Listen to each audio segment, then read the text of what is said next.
Hello everyone, इस video में हम देखने वाले हैं class 6 civics chapter 1 understanding diversity के क्वेश्चन आंसर्स। तो चलिए शुरू करते हैं क्वेश्चन 1 से। उससे पहले अगर आपने अभी तक सब्सक्राइब नहीं किया तो जल्दी से सब्सक्राइब कर दीजिए।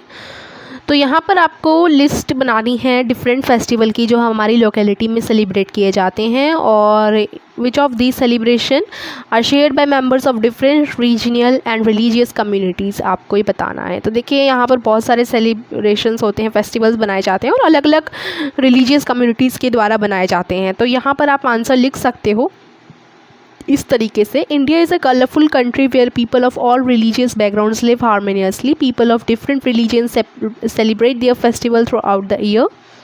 हिंदूज़ जो हैं वो होली, दिवाली, दशहरा, और जैन्स महावीर जयंती, बुद्धिस्ट जो है बुद्ध पूर्णिमा मनाते हैं, सिख लोहड़ी और Baisakhi.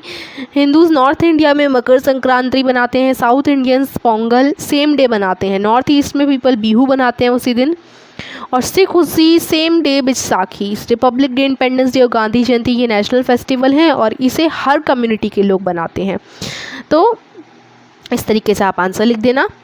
And let's move to question number 2। यहाँ पर आपको बताना है कि living in India with its rich heritage of diversity adds to your life, what do you think. यानी क्या ऐड करती है इंडिया में रहना उसके रिच हेरिटेज के साथ, हमारी diversity adds to your life. ठीक है, यानी कि हम इंडिया में रह रहे हैं उसकी रिच हेरिटेज ऑफ डाइवर्सिटी के साथ, तो ये आपकी लाइफ में क्या ऐड करता है। तो देखिए इंडिया काफ़ी डाइवर्सिटीज़ का कंट्री है। हम डिफरेंट लैंग्वेज बोलते हैं, डिफरेंट खाना खाते हैं, हर कोई एक जैसा खाना तो खाता नहीं है। डिफरेंट फेस्टिवल और डिफरेंट रिलीजियंस बनाते हैं, डिफरेंट फेस्टिवल मनाते हैं और डिफरेंट रिलीजियन से हैं, है ना। तो हम बहुत सारी चीज़ करते हैं जो सिमिलर हैं, except that we do them in different ways. हम डिफरेंट वेज़ में करते हैं, भले ही सेम चीज़ करते हो। जैसे नॉर्थ इंडिया में हिंदू न्यू ईयर को सेलिब्रेट करते हैं नवरात्रि के स्टार्ट पर, जबकि महाराष्ट्रियंस जो हैं वो सेम डे गुड़ी पड़वा के रूप में सेलिब्रेट करते हैं। ठीक है, तो सिमिलर चीज़ है बट मनाने का उस त्यौहार को या डे को अलग तरीका है। तो do you think the term unity in diversity is an appropriate term to describe India. India को डिस्क्राइब करने के लिए यूनिटी इन डाइवर्सिटी ये जो टर्म है वो एप्रोप्रिएट है, सही है।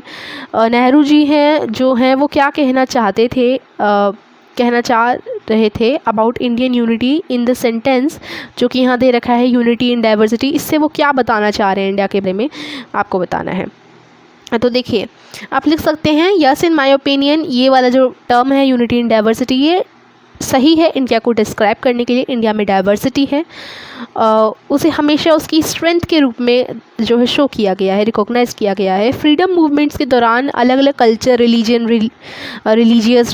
बैकग्राउंड से लोग एक साथ मिलकर आए थे और फ्रीडम के लिए लड़ाई लड़ी थी, और यही जो यूनिटी है, एकता है ना, वो डिफ़िकल्ट पड़ गई थी, भारी पड़ गई थी ब्रिटिशर्स के लिए, और वो लंबे समय तक टिक नहीं पाए थे इंडिया में। और सेम नेशनल फ्लैग है जिसका used as a means of protest against Britishers everywhere, वही नेशनल फ्लैग है। जो बुक है डिस्कवरी ऑफ इंडिया, उसमें जवाहरलाल नेहरू ने कहा है Indian unity is not something impose from the outside but rather it was something deeper, and within its fold the widest tolerance of belief custom was practiced and every variety acknowledged and even encouraged.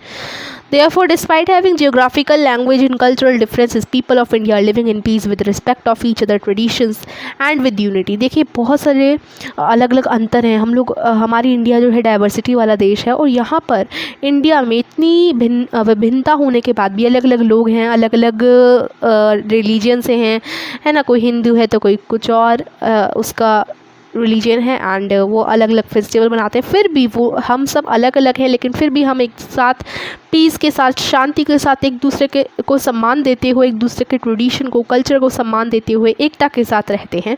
यही भारत की खास बात है जो India को सबसे अलग बनाती है। अब आपको क्वेश्चन नंबर 4 में अंडरलाइन करनी है। Underline the line in the poem sung after Jallianwala Bagh massacre, which according to you reflects in India's essential unity. तो वो लाइन थी the blood of Hindus and Muslim flows together today. This line in the poem संग after Jallianwala Bagh मस्कर reflects Indians essential unity. तो देखिए जो जलियांवाला बाग में जो सब हुआ था, लड़ाई युद्ध एक तरीके से हम कह सकते हैं, जब इतनी सारी लोग मरे थे, तो इस सब के बाद जो लाइन आती है पोएम में वो थी the blood of Hindus and Muslim flows together today, Hindus और मुस्लिम का ब्लड एक साथ इस दिन बहा था। तो ये इंडिया के इसेंशियल यूनिटी को रिफ्लेक्ट करती है। उसके बाद क्वेश्चन नंबर 5 है, जिसमें आपको क्या करना है, choose another region in India and do a similar study of the historical and geographical factors that influence the diversity found there. Are these historical and geographical factors connected to each other, how.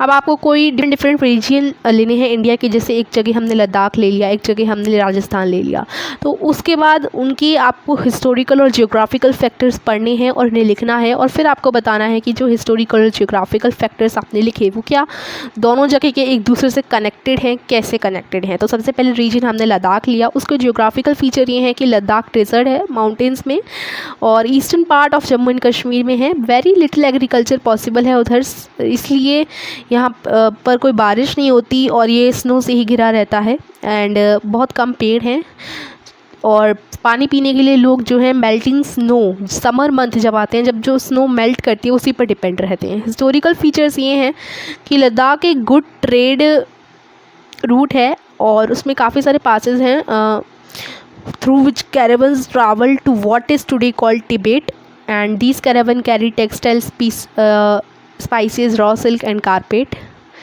Buddhism Tibet reach पहुँचे थे, लेकिन लद्दाख को एक तरीके से यहाँ तिब्बत कहा गया है क्योंकि यहाँ पर अच्छे ट्रेड रूट हैं, बहुत सारे पासेस हैं जहाँ से कैरावान्स गुजरते हैं, जिसे आज तिब्बत कहा जाता है। ये जो कैरावान होते हैं इनमें textile, spices, raw silk, carpet ये सब होता है। लद्दाख को लिटिल तिब्बत भी कहा जाता है। इस्लाम इंट्रोड्यूस हुआ था इस रीजन में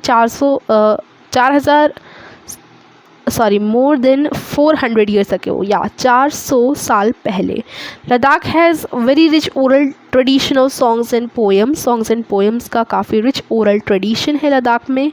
अब केरला की बात करते हैं, इसके जियोग्राफिकल फीचर आप सभी को पता है, साउथ वेस्ट में सिचुएटेड है, कॉर्नर ऑफ इंडिया में, ये सी से सराउंडेड है एक साइड पर और एक साइड पर हिल से। इसमें it has a wet and maritime tropical climate, कैसा है, गीला गीला सा क्लाइमेट है, एंड हैवी रेन्स होती हैं। Western coast belt is relatively flat compare to the eastern region and has many lakes and canals, काफ़ी लेक्स और कैनल हैं। हिस्टोरिकल फैक्टर्स हैं क्या है, कोस्टल एरिया है ये, ठीक है, इसके आसपास नदियां हैं और एक्सपोर्ट एंड इंपोर्ट वगैरह होते रहते हैं। काफ़ी रिलीजन, ज्यूइश और अरब ट्रेडर्स भी सबसे पहले इधर आए थे। पीपल डिफरेंट रिलीजन बैकग्राउंड से केरला में पाए जाते हैं, हिंदू, इस्लाम, जैन, बुद्ध,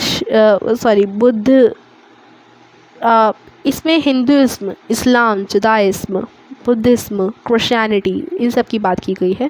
मेजरली ये केरला में पाए जाते हैं। और फेस्टिवल्स हो गए जैसे ओणम, ईद, क्रिसमस एक्सेट्रा, ये सब यहाँ मनाए जाते हैं। यहाँ का फर्टाइल लैंड और क्लाइमेट राइस और उगाने के लिए एकदम बेस्ट है, और मेजॉरिटी ऑफ पीपल इधर राइस, फिश और वेजिटेबल खाते हैं।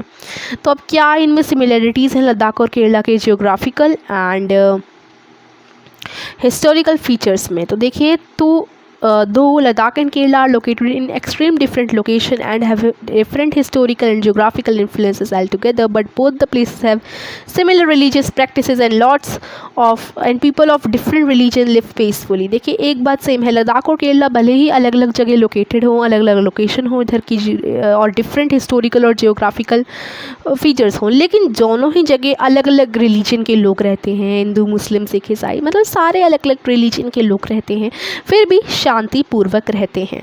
ठीक है, तो ये सिमिलैरिटी है। तो ये हमारा चैप्टर नंबर 1 था, क्लास 6 अंडरस्टैंडिंग डाइवर्सिटी के क्वेश्चन आंसर थे। आई होप आपको समझ आए होंगे। तो वीडियो को करना लाइक, चैनल को subscribe. Thank you for watching.